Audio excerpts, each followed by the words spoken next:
Buenas tardes, queridos alumnos, queridos amigos. Nos encontramos hoy para dar inicio al primer seminario propedéutico del Studium Generale Beato Pío IX. Sean bienvenidos. Le doy la palabra al reverendo padre doctor Augusto Marín Arauz, vicerrector del Studium Generale. Buenas tardes, padre. Buenas tardes a todos. Tenemos hoy el gusto de tener al doctor Carlos Andrés Gómez Rodas, con doctorado en filosofía, licenciado en filosofía y letras por la Universidad Pontificia Bolivariana, es subdirector del Nodo de Filosofía del Instituto de Geopolítica y Estudios Estratégicos, ha sido docente de la Universidad Pontificia Bolivariana, de la Universidad San Buenaventura, de la Universidad Católica Luis Amigó, de la Universidad Santo Tomás, de la Escuela de Administración, Finanzas e Instituto Tecnológico EAFIT, del Instituto de Investigación Social Solidaridad y del Politécnico Colombiano Jaime Insaza Cadavid. Es miembro director del Grupo de Investigación Social Solidaridad y pertenece al Grupo de Investigación en Filosofía Politécnico Colombiano Jaime Insaza Cadavid. Es autor del libro Nicolás Gómez Dávila frente a la muerte de Dios, una crítica filosófica al proceso de secularización occidental 2020, coautor del libro 100 preguntas y respuestas para comprender el conflicto colombiano en el año 2017 y ha contribuido con distintos artículos en revistas especializadas y capítulos de libros en ediciones académicas sobre filosofía y áreas afines. Es miembro del Movimiento Católicos en Política, de la Red Latinoamericana de Filosofía Medieval, Red La FM, de la Red Latinoamericana de Estudios Patrísticos, RELAEP, de la Comunidad Iberoamericana de Estudios Masinterianos y del Centro de Estudios Clásicos y Medievales Gonzalo Soto Posada, CESCLAM GSP. Ha sido colaborador permanente de la revista Mos Maiorum desde el año 2019 y ha escrito para 4 medios virtuales: Centro Cultural Cruzada, Razón Más Fe, El Ojo Digital y La Ciudad del Sonido. Sus principales líneas de investigación son la filosofía antigua, la filosofía medieval, la filosofía del derecho, la filosofía política, la ética y el pensamiento cristiano de distintas épocas. Entre sus publicaciones más recientes se encuentra la contribución al libro Patrística, Reflexiones y Debates y el posfacio a la edición italiana de los nuevos y sucesivos escolios a un texto implícito de Nicolás Gómez Dávila. Hoy nos honra con su presencia para hablarnos del tema Tradición y Modernidad, dos cosmovisiones opuestas. Bienvenido, doctor Carlos. Esta es su casa, el Studium Generale se congratula con tenerle entre nosotros. En primer lugar, saludarlo, padre, reverendo padre, doctor Augusto Marín Arauz, agradecerle por la invitación, también a Raúl Quirós, a quien cuento entre mis amigos y mis colegas en este ámbito de al amor por las humanidades, de la investigación, y pues un honor estar aquí en esta actividad académica tan prometedora del Studium Generale Beato Pío IX. Me siento muy honrado de estar con ustedes y bueno, como ya se lo he manifestado a Raúl, cuentan aquí con un colaborador, un cooperador más. El tema que nos convoca el día de hoy, como efectivamente el padre lo mencionaba, es este de la como dos cosmovisiones opuestas. Es una de las maneras que podemos nominar, mencionar, titular esa contraposición que queremos resaltar entre lo que ha sido el saber tradicional, lo que ha sido claramente la civilización cristiana, que es el sostén de nuestra cultura, incluso hasta hoy.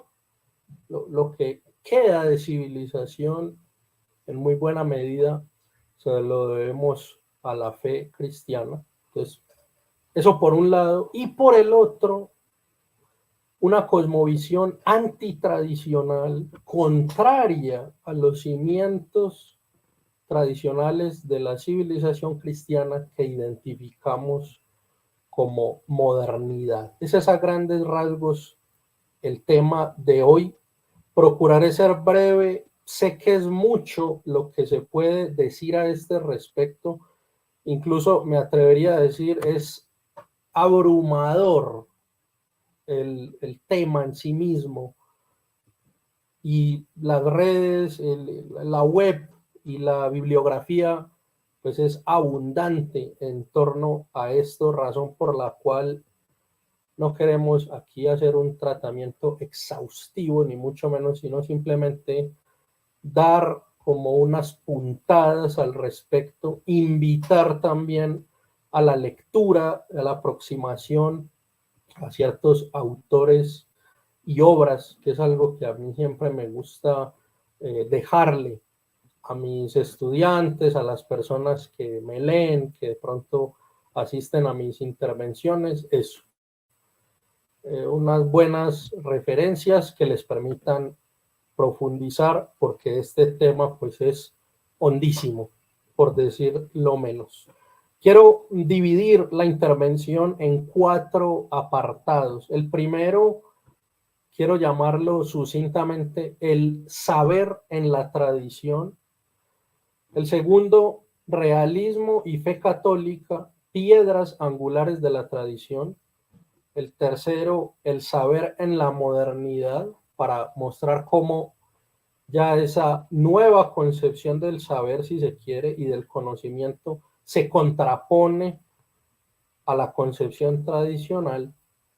Y terminar en un cuarto apartado, hablando de la crisis de las ciencias en el paradigma antirrealista. Así lo he querido llamar. La palabra no existe en el castellano, es el paradigma moderno y posmoderno, obviamente, pero he querido como hacer esa conjunción de expresiones por la fuerza que me parece que tiene y que es finalmente lo que yo quiero resaltar, que la civilización y la tradición se sustentan en un paradigma filosófico que conocemos clásicamente como realismo, y la modernidad, lejos de respetar y valorar y continuar el legado de esa tradición del realismo, muy afín obviamente con la fe católica,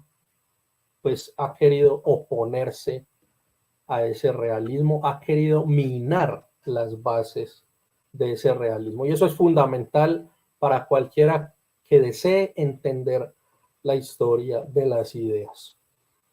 Entremos entonces sin más a ese primer punto, el saber en la tradición. Quiero comenzarlo leyendo un escolio de don Nicolás Gómez Dávila, que ha sido uno de mis pensadores de cabecera, al que he dedicado pues ya varios años de investigación y sobre el que he escrito un libro, en una obra de don Nicolás Gómez Dávila que se titula Escolios a un texto implícito, en el tomo 1, que tiene 2 tomos. En el tomo 1 dice don Nicolás: la filosofía es tradición, profesión, oficio, institución, en fin, el pensamiento que se cree capaz de eludir las pautas del gremio, repite meramente filosofemas elementales. En filosofía, lo nuevo no es árbol nuevo, sino retoño en nueva primavera. En efecto, uno de los temas fundamentales en el asunto que hoy nos convoca es la historia de la filosofía. ¿Cómo se entendía el saber en la filosofía clásica, es decir, en la filosofía que aúna, conjunta y reúne lo mejor de la metafísica y de la ontología griega con el saber patrístico y escolástico, bueno, ahí se entendía el saber como el proceso a través del cual se conoce lo real. Y ahí vale la pena también citar a otro de mis pensadores de cabecera, al cual los invito a que se acerquen y que lo frecuenten, que es Joseph Pieper, el filósofo alemán. El año 31 que Pieper hace su doctorado, él se enfoca en un tema que tiene que ver mucho con lo que estamos tratando hoy y que luego lo desarrollaré un poco, y es cómo en la ética clásica y muy concretamente en la obra de Santo Tomás de Aquino, que sabemos que está en ese siglo de esplendor de la escolástica, que es el siglo XIII, pues ahí el fundamento de la ética y de todo saber moral es el conocimiento de la realidad. Eso fue un tema que a Pieper lo apasionó desde que empezó a conocer la obra de Santo Tomás. En sus escritos autobiográficos publicados recientemente en español, Pieper habla bastante a ese respecto. Y pues sí, efectivamente, la gran pretensión de lo que podemos llamar un pensamiento tradicional, un pensamiento clásico, en el que, repito, se reúnen esas dos vertientes maravillosas de lo griego y de lo romano, obviamente, y de lo cristiano, pues es conocer la realidad, develar el ser de las cosas. Y eso queda muy claro en una máxima de San Bernardo de Claraval, otro de los grandes, digamos, del pensamiento cristiano medieval, cuando dice el santo que sabio es aquel a quien todas las cosas saben como realmente son. Sabio es aquel a quien todas las cosas saben como realmente son. Y aunque efectivamente nosotros ya en un espacio que correspondería más a una cátedra de filosofía podríamos hacer una serie de distinciones sobre las distintas escuelas filosóficas y cuáles son las diferencias entre la metafísica platónica y la aristotélica y luego las escuelas posaristotélicas o helenísticas. ¿Y qué es lo que los padres de la iglesia toman o no de la filosofía griega, etcétera, etcétera? Sin duda alguna, y lo que hoy, digamos, nos compete resaltar es que ese paradigma clásico es realista en ese sentido de proponer, de establecer, digamos, con Aristóteles en la metafísica, recordemos esa máxima célebre de que todo hombre por naturaleza desea saber, y añade Aristóteles, prueba de ello es el amor a las sensaciones. Es un anhelo natural del entendimiento que no puede satisfacer por sí mismo, sino yendo a las cosas, yendo a la realidad.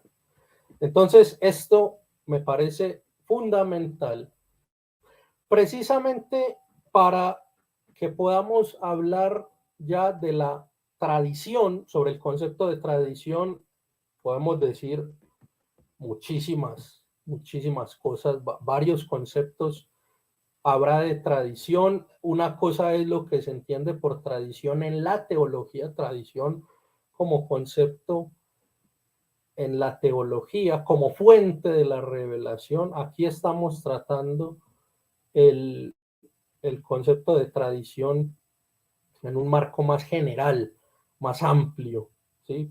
Es un concepto obviamente analógico que se puede entender en varios sentidos, pero que esos varios sentidos remiten a uno central. Y yo simplemente quiero remitirme a una noción muy elemental de ese concepto de tradición, y es precisamente el acervo, el conjunto de doctrinas, de ritos, de costumbres, de concepciones, de cosmovisiones que, transmitiéndose de generación en generación, dan base a una civilización, a una cultura. Y obviamente ahí es muy fundamental y es como una piedra angular la religión. Precisamente es eso lo que nos permite pasar al segundo apartado que les proponía, y es realismo y fe católica, piedras angulares de la tradición. Dice don Nicolás Gómez Dávila que la tradición pesa sobre el espíritu como el aire sobre las alas del avión. Es una metáfora muy interesante. La tradición pesa sobre el espíritu como el aire sobre las alas del avión. Y finalmente es lo que le permite volar al avión. La tradición es lo que le permite a una determinada cultura subsistir. Y en nuestra tradición, llámesela si se quiere occidental,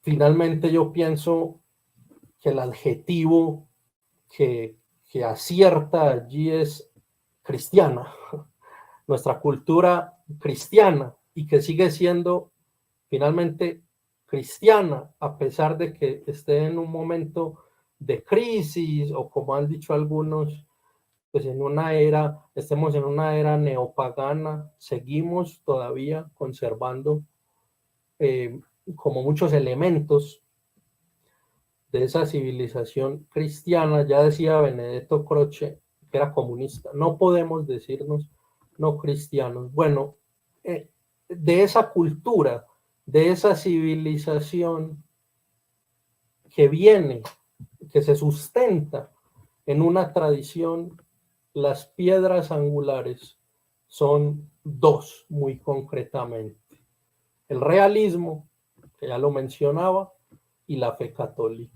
Realismo entendiéndolo como una postura filosófica, como una posición metafísica, pero también en la teoría del conocimiento, que yo me atrevería a resumir, y me disculpan si esto les resulta sumamente elemental, pero yo creo que ahí está definida la concepción realista en tres afirmaciones fundamentales.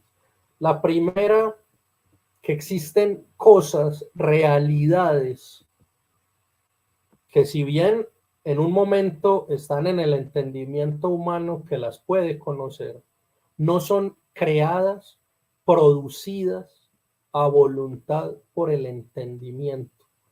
Son externas a él, aunque algunos pensadores contemporáneos en filosofía de la ciencia, como Evandro Agazzi, por ejemplo, dice que la metáfora del afuera o de la independencia de las cosas con respecto al intelecto no es la mejor. Bueno, eso también ya se podrá discutir en la cátedra filosófica, pero a mí me sigue pareciendo que es muy potente, porque lo que nos quiere decir es: existen cosas, entes, existe realidad, que precisamente viene de esa palabra latina que los romanos legaron al universo, como decía Theodor Hecker, res, cosas.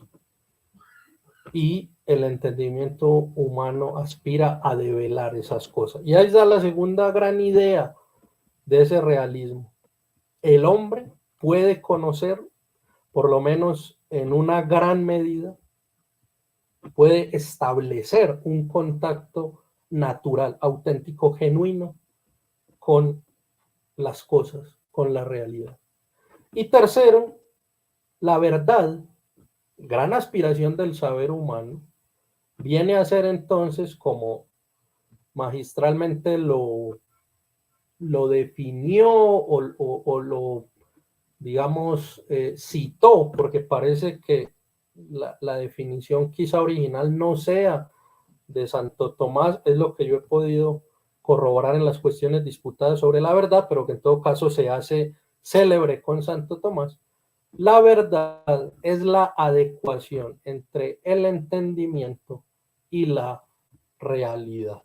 Y podríamos decir que hay una cuarta idea, si se quiere, en esa teoría del conocimiento clásica del realismo, en ese realismo como postura metafísica fundamental, que es, como se dice clásicamente, la filosofía del sentido común.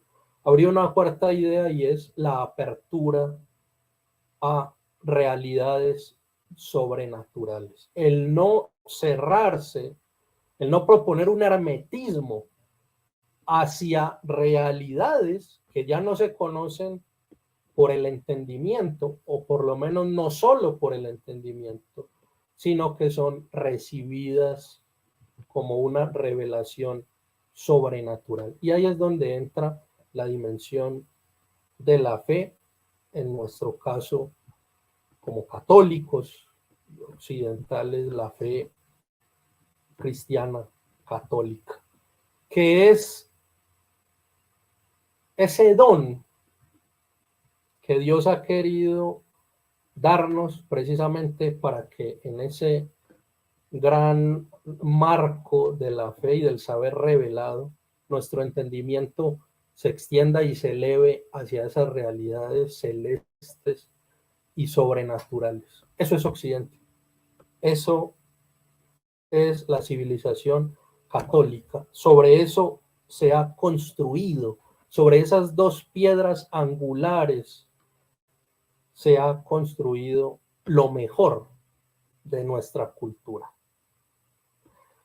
¿Qué es lo que ocurre? Que llega un momento de la historia, después de que, digamos, se ha construido toda una civilización hasta los siglos XIV, XV, basada en estas dos piedras angulares.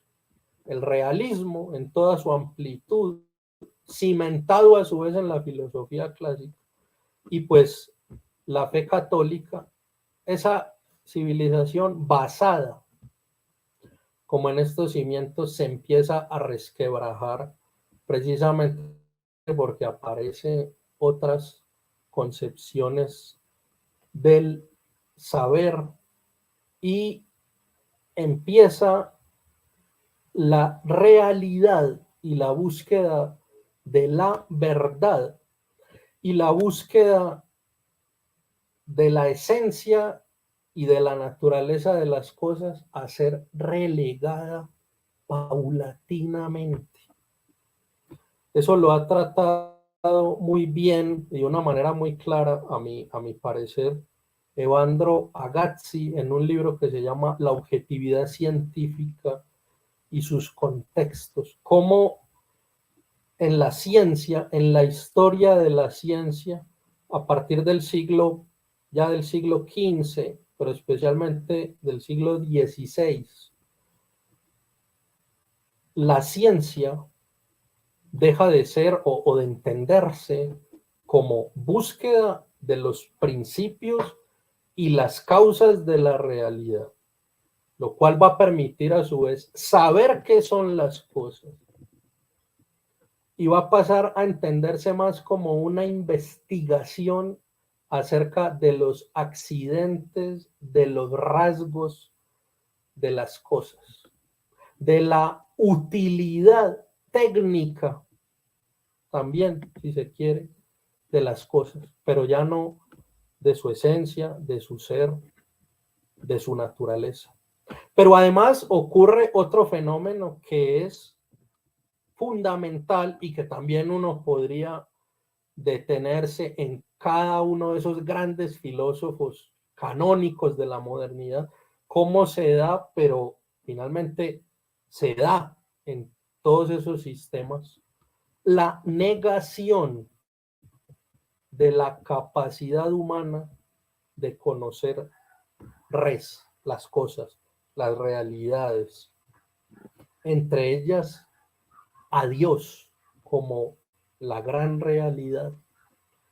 Y entonces, muy afines con concepciones, yo llamaría pseudofilosóficas, que niegan esa posibilidad del entendimiento humano de conocer la realidad, algunas hasta llegando a afirmar que esa pretendida realidad no es más que la producción o la invención del mismo entendimiento, que el entendimiento humano siempre está encerrado en sí mismo. Muy afines con estas concepciones aparecen en teología visiones que son subsidiarias, herederas, derivadas de estas concepciones pseudofilosóficas. Y estoy hablando muy concretamente de la revuelta protestante. Ahí es donde estamos en ese marco de lo moderno, y ahí es donde se expresa quizá lo vacío, me atrevería a decir, de esa modernidad, así como tan rimbombantemente como suena y como se la presenta. Si vamos a la etimología de la palabra, modernus, del latín, es reciente. Eso significa moderno. Lo moderno es lo reciente. Eso es lo esencial y eso es lo maravilloso de lo moderno, que es reciente. Pero vemos que el mismo concepto, que la misma palabra, no nos dice nada sobre la esencia o sobre el valor de este pensamiento. Simplemente nos dice que es modernus, que es más reciente, que es más novedoso. Y ahí es donde se esconde una de las principales trampas en las que están todavía hoy como sí, metidos, capturadas muchas personas, y que en lógica suele llamarse falacia de los tiempos dorados. Es tan falaz decir que todo tiempo pasado fue mejor, sin hacer los respectivos matices, como decir que todo tiempo nuevo, reciente, fue mejor. Y cuando aquí invocamos la tradición, valga la nota, claramente, no estamos invocando un pasado, no somos unos nostálgicos de un pasado que queremos que retorne, no. Cuando hablamos aquí de tradición, cuando el Studium Generale Beato Pío IX quiere rescatar, reivindicar la tradición, no se está refiriendo al pasado, a una falacia de los tiempos dorados referida a lo que ya fue, no. Y ese es uno de los errores cuando se habla de tradición. Tradición es lo que tiene sempiterna vigencia, lo que siempre resulta novedoso, precisamente porque su valor es perenne. Entonces, no es ni de ayer ni de hoy, es de siempre. El error moderno, precisamente, consiste en querer hacer nuevo conocimiento, nuevo saber, desligándose de la modernidad. Ojo con lo que digo, no radica en querer hacer nuevo conocimiento, nuevo saber, en proponer nuevas ideas, en traer mayores y mejores condiciones de vida a la humanidad. No, es que ese es el dinamismo natural de la inteligencia humana, es ese. El error no radica en eso, sino en querer hacerlo, en ese pecado de angelismo, como dice Jacques Maritain en alguna obra, desligándose de la tradición, diciendo yo no necesito la tradición, yo voy a derrumbar ese gran edificio de saber, de doctrina, de conocimientos, que tiene 2000 años o más detrás de mí, y empezar de cero. Ese es el grave error. Y quienes me escuchan acá y están familiarizados quizá con el discurso, pues verán acá la resonancia de expresiones de Descartes cuando dice, pues sí, que hay que como demoler ese edificio que nos han legado y empezar desde cero a partir de certezas y de conocimientos conquistados por mí. Ahí estamos en uno de los grandes núcleos de lo moderno, que es precisamente ese sistema, si se lo puede llamar así, cartesiano, pero que parte de un grave error, y es ese rechazo de la tradición. Eso va a llevar a que entonces el saber no sea la búsqueda de la verdad como adecuación del entendimiento con la realidad, abriéndose a las realidades sobrenaturales que se nos revelan por la escritura y por el magisterio de la iglesia, sino que pase a ser la mera adecuación, si se quiere, del entendimiento con sus propios conceptos y con sus propias ideas. Es darle la espalda a la realidad. Siempre me gusta citar a este respecto, y obviamente dando un salto de 7 leguas, como dice Hegel por ahí en algún libro. Yo voy a dar también mi salto de 7 leguas, yéndome hasta el siglo XX, heredero de toda esta modernidad, con Foucault. Veamos a dónde llega esa modernidad que en un principio se presenta pues con todas las notas de racionalidad, de cientificidad, de certeza, de positividad. ¿Cómo va a llegar a través de los siglos al escepticismo más radical, que es en el que nos encontramos hoy? Modernidad y posmodernidad, que es otro gran tema que se podría tratar, y que bueno, hoy en día tantísimas cosas y análisis tan interesantes que se hacen sobre cuál es la diferencia entre lo posmoderno y lo moderno. Léase al respecto la obra de Bauman, especialmente el Bauman más maduro, que es el que realmente se conoce.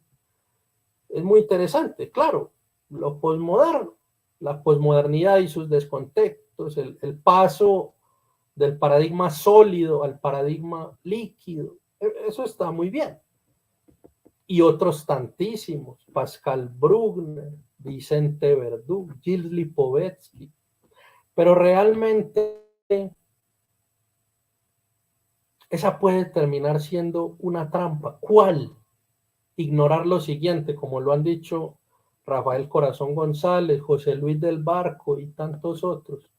Modernidad y posmodernidad no son más que dos caras de la misma moneda. La una lleva siempre a la otra, y a nosotros globalmente nos tratan de mantener siempre en una de las dos caras de esa moneda, pero ocultándonos que hay mucho más, que es precisamente la tradición. Entonces, hago este preámbulo, como esta introducción tan larga, para leer una cita de Michel Foucault en Las palabras y las cosas, que siempre me ha impactado desde que la leí, porque es precisamente al estado de cosas, a la situación, a la circunstancia a la que esa modernidad con su nueva concepción de saber y con su rechazo a la tradición, nos trae y es la situación en la que nos pone. Dice Foucault: a todos los que quieran todavía hablar del hombre, de su reino y de su liberación, a todos los que se preguntan todavía sobre qué es el hombre en su esencia, a todos los que quieran apoyarse en él para acceder a la verdad, a todas estas formas de reflexión deformes y alteradas, no podemos más que contraponer una risa filosófica, es decir, en parte silenciosa.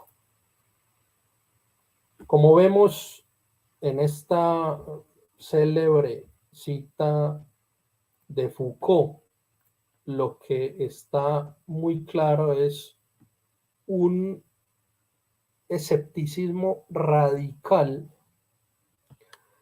y una negación fundamental y radical sobre la posibilidad del entendimiento humano de saber por lo menos qué es el hombre. Y si no podemos saber qué es el hombre, lo más cerca que cada uno tiene de sí mismo, su propia identidad, su propia naturaleza, no podemos conocer absolutamente nada. Y entonces nos quedamos sin cimientos y sin bases, como bien había dicho Nietzsche en la segunda mitad del siglo XIX, nos quedamos sin un arriba, sin un abajo, y no sabemos a dónde ir. Esta expresión de Foucault en Las palabras y las cosas hace parte, digamos, de todo ese pensamiento en el cual o que se ha enmarcado en lo que se denomina la muerte del hombre, posterior a ese gran momentum con Nietzsche, precisamente, aunque la máxima no sea originalmente de Nietzsche, pero que Nietzsche como que la lanza el estrellato, digámoslo así, de Dios ha muerto. La muerte de Dios. La imposibilidad de fundamentar nada en el piso sólido y real de la metafísica, porque tal dimensión de lo metafísico no existe. Es una invención. Es en el mejor de los casos una figura, una alegoría, pero no hay tal cosa. Nietzsche es uno de los que asesta un golpe mortal a la tradición, pero yo pienso que no es tanto porque él pretenda o busque ser el enemigo por excelencia, por antonomasia de esa tradición. Yo pienso que no, ese no es Nietzsche. Nietzsche estaba más bien haciendo un diagnóstico de lo que había ocurrido en la modernidad y de lo que la gente no se había dado cuenta. Habíamos perdido la tradición. Habíamos perdido esas piedras angulares sobre las que se sustentaba nuestra civilización y nuestra cultura, y no podíamos seguir viviendo como si nada.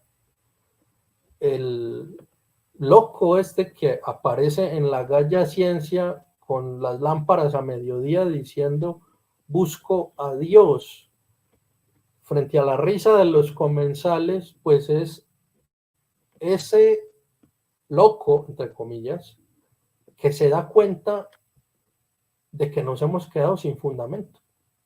Es uno de los pasajes más conmovedores y más hermosos en esa prosa magnífica y sumamente tentadora y atractiva de Nietzsche, que pienso yo era con esto no lo quiero demeritar, pero era un gran literato, porque lo que él está expresando ahí es sumamente trágico. Y un siglo más o menos está uno de sus hijos intelectuales, yo me atrevería a decirlo así, que es Michel Foucault, diciéndonos, ya no solo ha muerto Dios, sino que ha muerto el hombre. Y aunque me olvidé quise anunciarlo, pues estaba ya en ese tercer momento, que era el saber en la modernidad, cómo va avanzando y cómo se va deconstruyendo hasta el momento en el que nos encontramos ahora, pero precisamente, y insisto en ello hasta el cansancio, porque ha perdido su base en el realismo y la fe católica como piedras angulares de la tradición. Primero, perdió la unidad y la unicidad de la fe católica, y luego fue dinamitando, fue deconstruyendo, fue negando esas verdades y esas ideas nucleares del realismo metafísico clásico. La realidad y el ser de las cosas que no son invención humana, que el hombre las descubre, que puede hacerlo, y la verdad como adecuación entre el entendimiento y la realidad, hasta llegar al punto de que una persona se mira al espejo y ve que la biología le indica que tiene un sexo determinado y no lo acepta, y quiere vivir en paraísos de cucaña, en mundos de no sé dónde, y afirmar que él está encerrado en ese cuerpo. Es decir, ya ni siquiera la realidad biológica, material más fundamental, la pared contra la que te chocas, la quieres aceptar, ¿no? Entonces, veamos en dónde estamos. Y entramos entonces, para ir cerrando, a ese cuarto momento, ese cuarto punto, que es la crisis de las ciencias en el paradigma antirrealista. Quiero hacer como un paralelo y quiero cerrar con esto precisamente porque me parece que es lo más importante finalmente, y según he entendido yo, pues la visión y la misión y las metas que tiene el Studium Generale, pues esto es trascendental.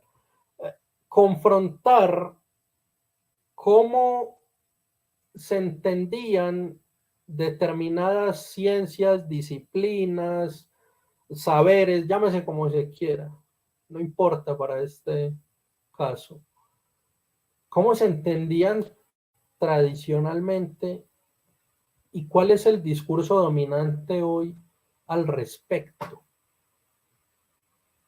Porque precisamente la misión nuestra, de todos los que queremos reconectar a nuestra cultura con la tradición, pues tenemos ahí unas misiones muy claras.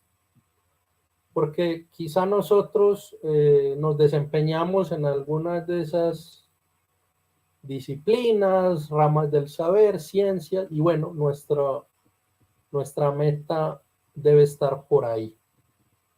Voy concretamente con la antropología, que era uno de los temas que mencionaba.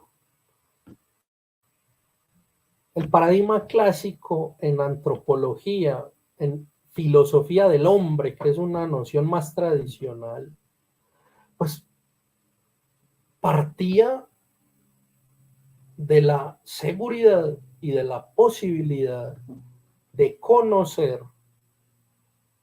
la esencia de lo humano. Y por ello es una de las materias y de las asignaturas fundamentales en un pregrado de filosofía, que me parece a mí pues que no debería faltar. y que tanto se escribe hoy al respecto, filosofía del hombre o antropología filosófica. Partía de esa certeza, digamos, irrebatible, no se ponía en discusión de que se puede conocer la naturaleza del hombre, porque si no, no tiene ningún sentido estudiar los fenómenos de lo humano, si no es para finalmente saber y conocer qué es el hombre, quién es el hombre. Entonces, de esa concepción clásica y tradicional del saber, en la que la filosofía del hombre y la antropología era precisamente eso, es más, no era necesario ponerle el apellido, si se quiere, de filosófica, ¿no? Es que finalmente la antropología como estudio del hombre es eso. De ese paradigma hemos pasado al paradigma moderno en el que ya la antropología no tiene eso como meta y entonces la antropología se dedica como centro de su indagación a cuestiones que realmente son accidentales, son secundarias y son son secundarias y no le estoy quitando importancia, pero deberían ser caminos para el conocimiento de la naturaleza humana y hoy se han convertido en los puntos de llegada. ¿A qué me refiero? A la antropología física, la antropología urbana, y etcétera, etcétera, que son como los puntos de llegada, lo más que se puede conocer sobre el hombre, cayendo también en un relativismo, porque entonces al negar la posibilidad de conocer la naturaleza humana, se afirma que lo que hay son discursos sobre lo humano, pero no podemos saber, como dice Foucault, qué es el hombre en su esencia. Ahí está una de nuestras tareas, rescatar una genuina antropología en su sentido clásico, restaurar una genuina filosofía del hombre de la mano de todo el saber grecolatino, cristiano y que ha seguido, digamos, ese legado hasta nuestros días. En las ciencias en general, como bien lo dice Evandro Agazzi, y les vuelvo a recomendar su libro, La objetividad científica y sus contextos, especialmente los capítulos iniciales. Las ciencias pasaron de entenderse como búsqueda de los primeros principios o búsqueda de principios y causas, coronadas todas ellas por la metafísica como búsqueda de los primeros principios y las primeras causas, a ocuparse de lo accidental. Y ya con la aparición de la tecnociencia, simplemente en la utilidad que tenga el saber científico para crear nueva tecnología. Si hoy dijera uno en cualquier facultad de filosofía o de ciencias exactas, defendiera la noción aristotélica de la ciencia como búsqueda de principios y causas, pues prácticamente que lo llaman a seguridad, digamos. Y yo aquí me atrevo a defender esa noción, con los matices que se puedan hacer, con el aporte de muchos siglos después de Aristóteles, pero ciencia, en su sentido genuino, es eso. Y el científico que no aspira a eso, se queda a la mitad del camino. Entonces pasa lo mismo que ya decía con relación pues sí, a la antropología como una ciencia o un saber también. Es convertir los caminos y convertir las vías en puntos de llegada.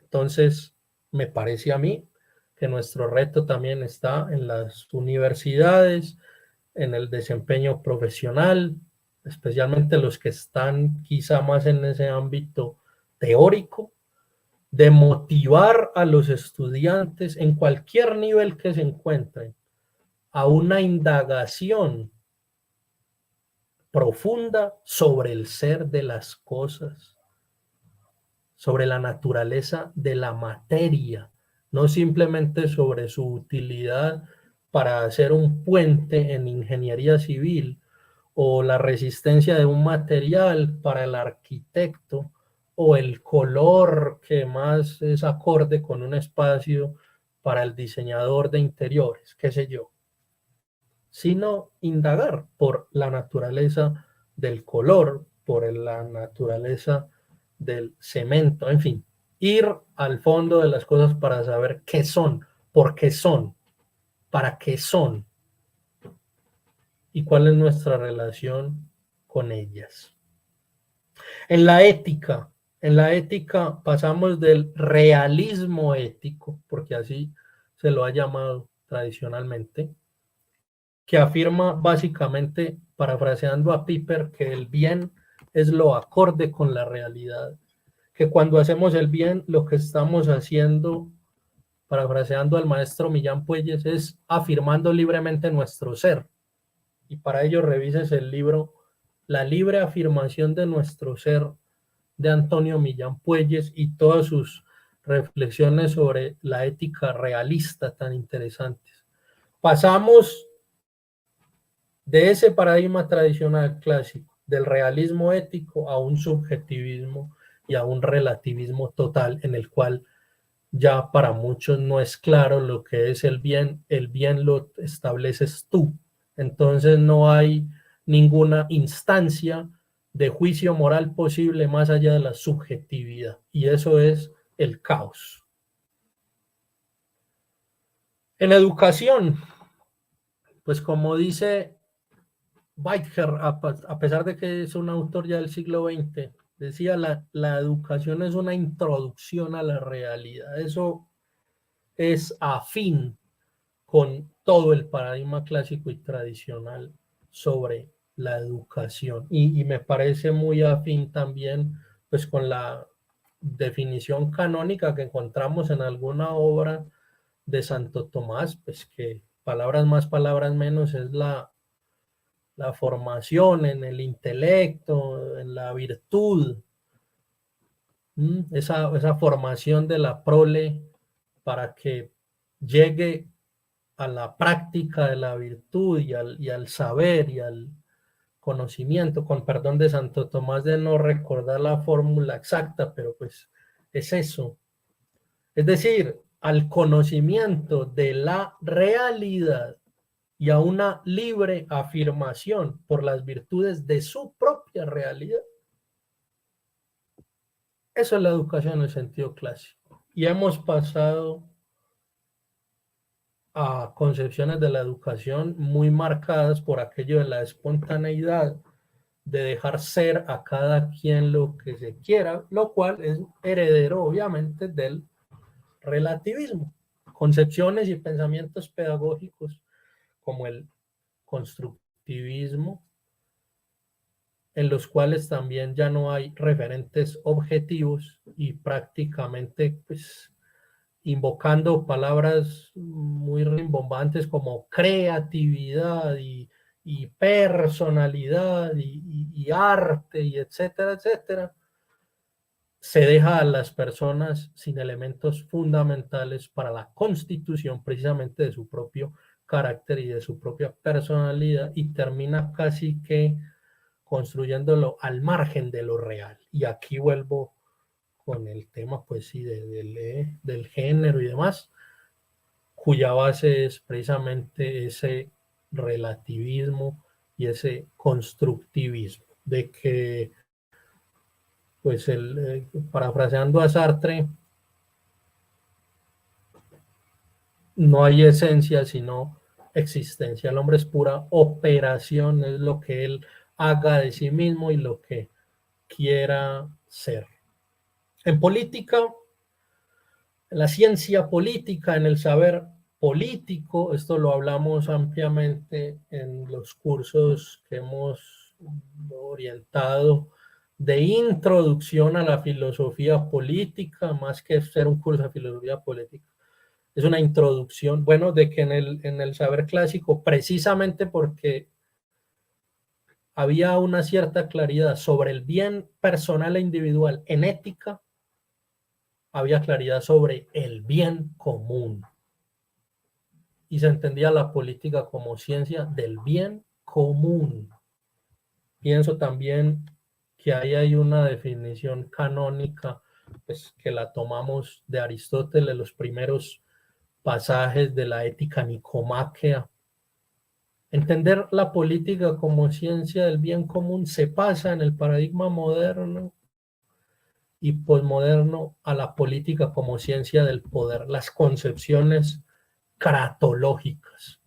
Y entonces, para muchos, hablar de política es hablar de poder. Al respecto, tengo un artículo en la revista Mons Maiorum titulado precisamente Política no es poder, un diálogo con la política clásica en los albores del tercer milenio. Hay que rescatar de la mano de esa concepción clásica aristotélica, pero también platónica, pero también escolástica, pero también patrística, si se quiere, porque los padres de la Iglesia no fueron ajenos a tratar este tema, como tantos otros, de que todos somos seres políticos en la medida que buscamos el bien común y contribuimos al bien común, y eso nos exige pensar la vida política y no simplemente dejarle a una gente en los cargos públicos a los que llamamos muy vaga e imprecisamente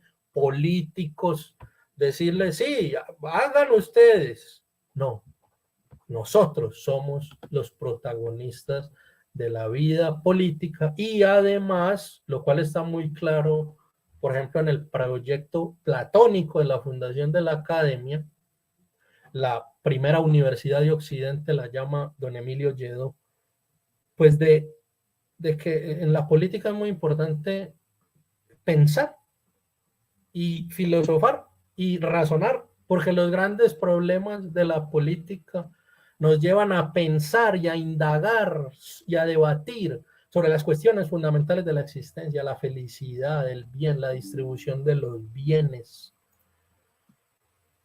y finalmente el ser de las cosas. Detrás de toda gran cuestión política, decía don Juan Donoso Cortés, hay siempre una gran cuestión teológica. ¿Pero por qué? Porque hay siempre una gran cuestión metafísica. Hay una cuestión sobre el ser de las cosas y eso finalmente nos lleva al hondo, a la teología sobrenatural, a la pregunta por Dios. Cultivar entre los nuestros, cultivar en los ámbitos educativos la reflexión política seria, honda, profunda, más allá de la farandulería política, para que precisamente nuestras sociedades estén configuradas desde el bien común. En el derecho, precisamente a la teoría naturalista clásica se le ha llamado realismo jurídico. Revísese la obra de don Javier Herbada, entre muchas otras. Toda la bibliografía de don Javier Herbada es magnífica. Pero revísese, por ejemplo, ¿qué es el derecho? La moderna respuesta del realismo jurídico. Si bien hay por allí unas corrientes de origen norteamericano muy ligadas a la sociología jurídica que han querido arrogarse pues ese concepto de realismo, clásicamente lo que se entendió por el realismo jurídico es el naturalismo clásico cristiano, que parte también de la certeza de poder conocer una de las tantas cosas, de esas tantísimas res que hay en el universo, y es la res justa, la cosa justa. Entonces, hablar de derecho en el paradigma tradicional y clásico es hablar de lo justo, es buscar la justicia, es buscar que a cada quien se le dé lo suyo. Piper tiene unos ensayos magníficos al respecto. Especialmente les recomiendo el Tratado sobre la Justicia en su libro Las Virtudes Fundamentales, pues que fue compilado así como Las Virtudes Fundamentales, o El Derecho Ajeno, sobre el derecho ajeno, en el que también explica la importancia de la teología en el derecho. Esa es la concepción clásica. Revísese la introducción crítica al derecho natural de Javier Herbada. En las primeras 2 páginas resume de manera magnífica lo que es la concepción clásica del derecho, porque jus y juris nos remiten es a la res justa, a la doctrina sobre la justicia que es el derecho. ¿Qué pasa en el paradigma moderno? Negando la capacidad, la posibilidad de conocer lo justo. Y esto ya muy concreta y canónicamente en la obra del jurista alemán Hans Kelsen.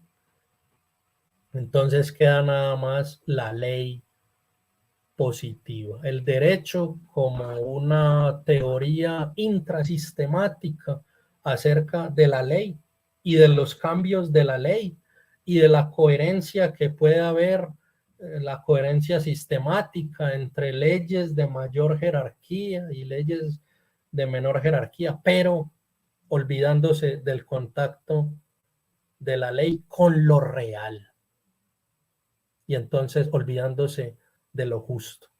Y eso nos lleva a unos mamotretos y a unos grandes sistemas de leyes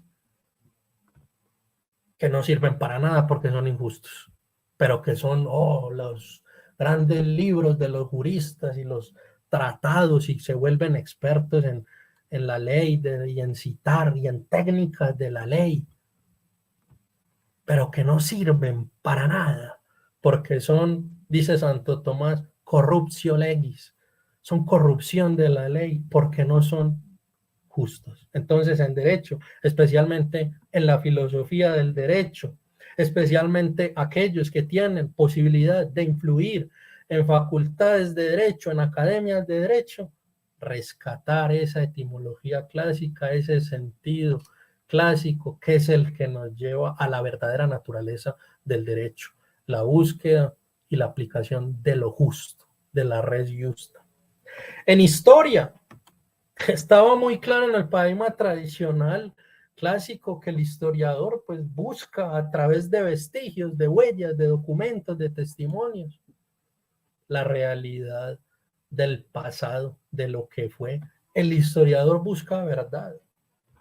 Y moderna y posmodernamente, en esas 2 caras de una misma moneda, se nos dice, no puede conocer el historiador la verdad histórica, no puede conocer el pasado, entonces se prefiere hablar de memoria.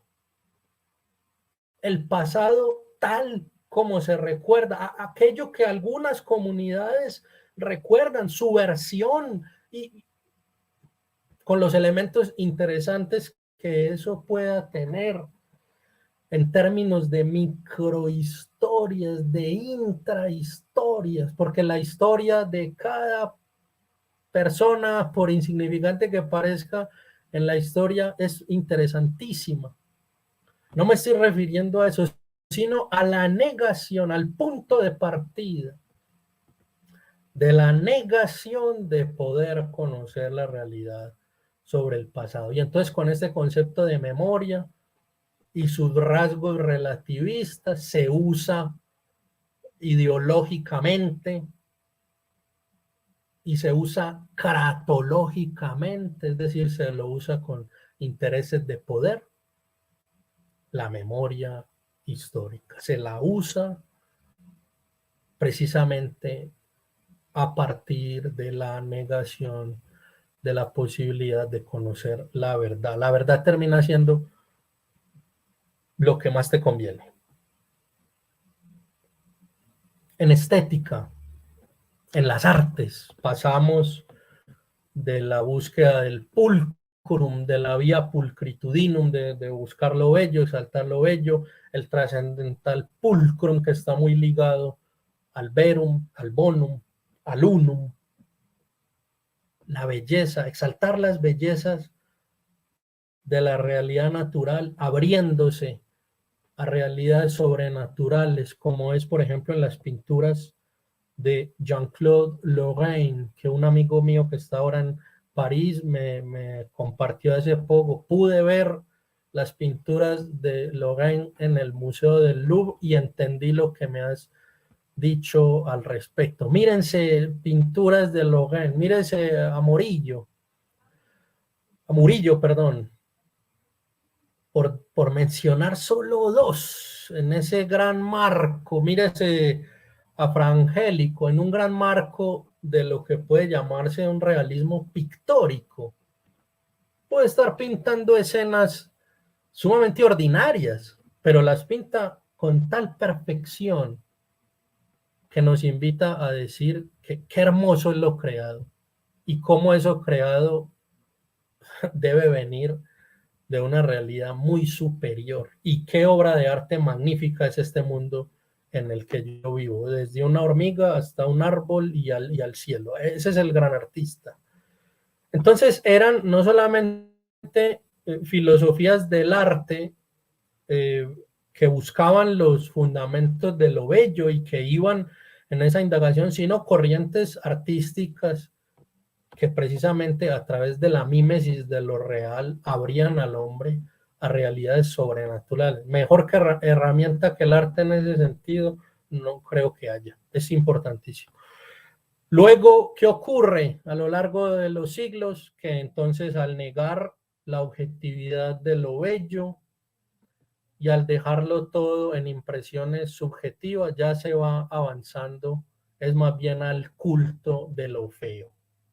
No se dice así explícitamente, pero como ya la belleza es relativa y todo queda al mismo tiempo embellecido, pero simultáneamente afeado, porque si todo es bello, todo es feo, y si todo es feo, todo es bello, entonces empiezan a aparecer corrientes artísticas que exaltarán lo feo, lo horrible. Acabo de terminar un curso sobre historia del arte con una universidad mexicana. Ahí muy bien con la profesora lo hemos podido ver, me parece a mí, esa degradación.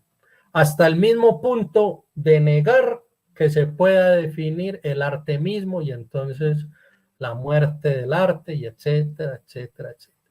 ¿Qué hacer? Rescatar no solamente la estética clásica, esto es la filosofía del arte clásica, sino también invitar al conocimiento de esos grandes genios del arte tradicional, a ese realismo pictórico, me atrevería a decir, que el arte no comienza ni se acaba en las exposiciones temporales del Museo de Arte Moderno que hay en mi ciudad y que son unos bombillos colgando y que es una obra que vale $10,000, que como bien ha advertido Avelina Lesper, cuyo canal invito a, y sus libros invito a leer, pues termina sirviendo para lavados de dólares y cosas truculentas. Hombre, hay mucho más y hay mucho más que lo que se enseña en las facultades de arte de las universidades más reconocidas por los rankings. Y por último, un asunto que puede parecer accidental, pero que a mí me parece importante, el recurso a la etimología de las palabras. Es muy de los clásicos y concretamente en Santo Tomás, yo lo veo muy claramente, la búsqueda de las raíces de las palabras, porque eso nos permite hacer una historia del concepto, precisamente ir a las raíces. Porque no se puede usar el lenguaje y no se puede permitir que el lenguaje y las palabras terminen teniendo un uso ajeno a su esencia, a su naturaleza. Hace poco a una de las personas que yo asesoro en una tesis de doctorado, por un ejercicio etimológico muy, muy bien hecho que él quiso hacer en torno al concepto de educación, en el griego, en el latín, etcétera, etcétera. La profesora le dijo, morra eso, porque eso no importa, porque lo que importa es cómo se usa hoy, eso no sirve para nada. Y entonces yo me he quedado muy triste, además porque al mismo tiempo le pide a este estudiante que use el lenguaje inclusivo en su tesis. Entonces una tesis que ya estaba prácticamente terminada, hay que volverla con unos manuales de lenguaje inclusivo para que allá el tribunal académico le acepte pues su tesis con lenguaje inclusivo. Entonces, etimología no, porque eso es muy normativo, pero cuidado, falta el lenguaje inclusivo. Esas son las contradicciones y las ridiculeces, permítanme ustedes ser tan crudo, a las que hoy nos vemos abocados precisamente por haber abandonado el sentido común, y hoy lo que tenemos por delante como meta y como tarea es rescatar el sentido común, rescatar el realismo y la fe católica, piedras angulares de nuestra tradición occidental. Esa es la vía que tenemos hoy para rescatar del naufragio a nuestras sociedades, y en ese empeño estoy convencido de que el Studium Generale Beato Pío IX tiene y seguirá teniendo un rol protagónico. A ustedes muchas gracias y reitero, me siento muy honrado por estar hoy aquí. Bueno, muchísimas gracias, Carlos. Es un honor haberte escuchado y un placer, un gusto. La verdad es que para poder seguir con nuestra tarea académica sin riesgo de confundirnos es crucial conocer pues, esa cosmovisión que hay en la tradición y esa cosmovisión que subyace en la modernidad. Y su clase pues, nos ha ayudado mucho a diferenciarlas, ¿no? Y sobre todo a saber cuál de ellas hemos de adoptar, ¿no? Si realmente queremos ir en búsqueda de la verdad. Y también el por qué hemos de adoptar una y no la otra. Así que le quedamos muy agradecidos y bueno, esta es su casa. Reverendo Padre Dr. Augusto Marín, seguramente querrá añadir algún comentario a esta clase. Solamente agradecer la presencia del doctor Carlos Andrés. Ha sido verdaderamente algo muy iluminador para el uso de la recta razón en un tiempo en el que la soberbia impide precisamente razonar adecuadamente, dado que el hombre no tiene ni siquiera una concepción de sí mismo y por tanto menos de la realidad que le circunda.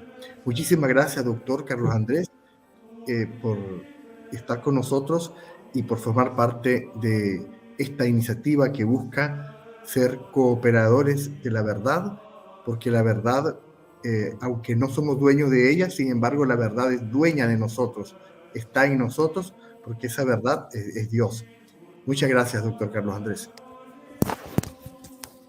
Muchas gracias, muchas felicidades por esta iniciativa y cuentan con mis oraciones, y les pido también sus oraciones por estas labores mías de apostolado. Así será, te lo aseguramos.